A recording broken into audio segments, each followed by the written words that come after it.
Welcome back. Today we're looking at a YouTube transcript, a really forceful take against Tucker Carlson platforming Nick Fuentes, using that striking old footage of Charlie Kirk confronting Fuentes. Yeah, powerful stuff there. Let's get straight into making sure it hits as hard as possible. Okay, first point, the main message, that ideological clash. It feels a little diluted? Because the intro spends quite a bit of time on the news cycle speed, you know? Ah, right, I see that. It kicks off talking about being sick and tired of Candy Owens, how the news goes so quick, it's all rage bait. Exactly.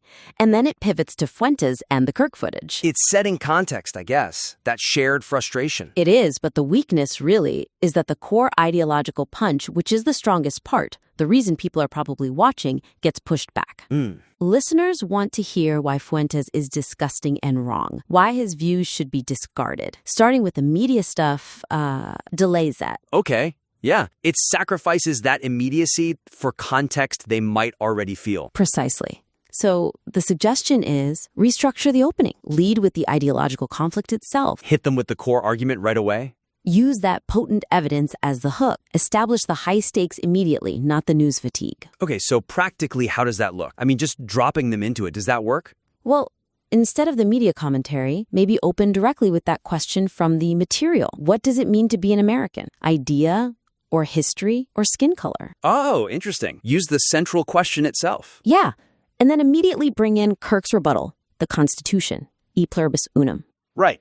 Then you can weave in the Carlson platforming part as like the consequence or the reason this debate is urgent now. So the debate itself becomes the focus from second one. Exact. It moves the intellectual core right to the start. Shows it's about ideas, not just reacting to the latest outrage. I like that. It anchors the whole thing instantly. You know why you're watching in the first 30 seconds. It's a principled stand. Right. It grabs you. Okay, so building on that.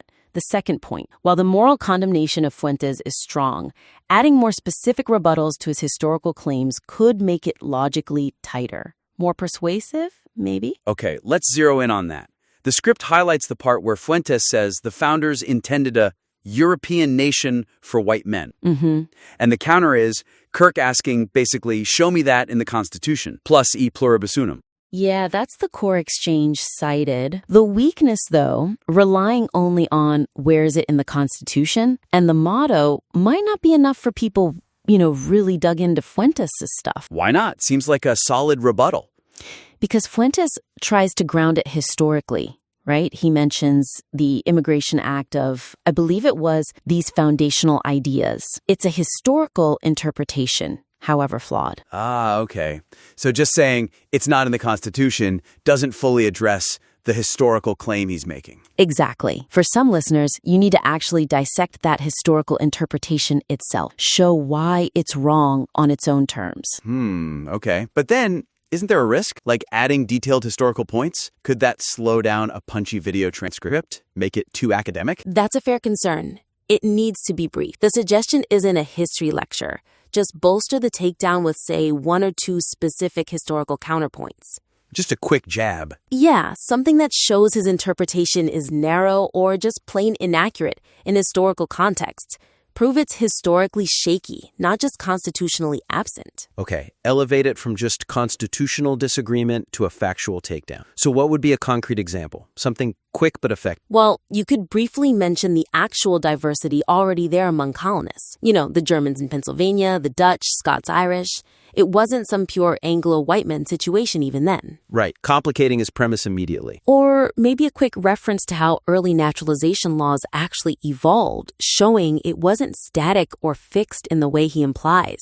Just something specific to show his historical footing is weak. Got it. Adds that layer of factual authority without getting bogged down, turns passion into like an intellectual demolition. Precisely. It equips the argument. Okay, so that leads to the landing, the conclusion. Right. The closing is heartfelt, really strong personally, but it relies heavily on that declaration of withdrawal. I'm out, basically. That sincerity is powerful, but does it limit the argument's reach?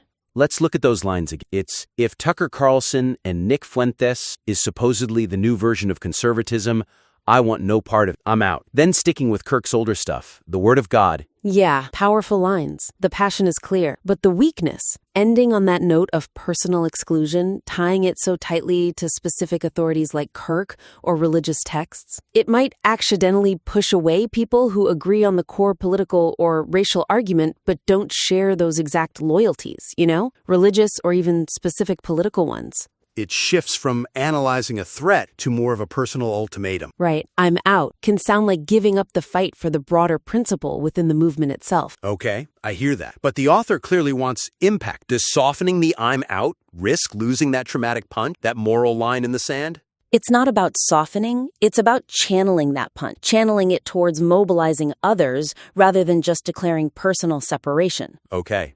The suggestion is to reframe the conclusion, translate that powerful personal conviction into a more universal, positive, principle-based call to action for the movement the author presumably still cares about. So keep the fire, keep the moral urgency, but make it less about I'm leaving and more about we need to fight for this. Exactly. How do we do that? Instead of I'm out, pivot to summarizing the shared conservative principles Fuentes violates. Give me an example. How could that sound? Maybe something like, the legacy of American conservatism, rooted in Pluribus Unum, demands we reject this divisive identitarian politic. The real challenge isn't walking away, but reclaiming the principles. Reclaiming the principles of non-racism, constitutional fidelity, the shared values that should define the movement. Something like that. Okay, that converts the personal stance into a political rallying cry. It invites people in to fight for those ideals, rather than watching the author walk out. Right, it makes the message resonate wider. Religious, secular, different factions maybe, by focusing on the shared action needed, not just the individual's breaking point. Maximizes the call to arms, essentially. That makes a lot of sense. So, a much more actionable and potentially unifying close. Okay, let's recap the big takeaways then. Sounds good. First, we talked about sharpening the opening. Get that core ideological conflict, the Kirk footage, the central question right up front. Less scene setting about the media cycle. Maximum impact from the start. Second, strengthen the argument itself. Go beyond the constitutional silence and add brief, specific historical counterpoints to directly challenge Fuentes' interpretation. Right, give it that factual backbone. And third, calibrate the ending. Shift from the personal I'm out declaration to a broader principle-based call to action. Frame it as reclaiming shared values for the movement. Make it a rallying point, not just a departure. Yeah, it takes the existing passion and powerful source material and just focuses it for maximum effect. Exactly. These adjustments, structure, adding specific counters, reframing the close, should really amplify its persuasive power and reach. Great suggestions. We definitely encourage the listener to try incorporating these ideas. Rework it, send it back. We'd be happy to take another look. Absolutely. We look forward to seeing the revised version.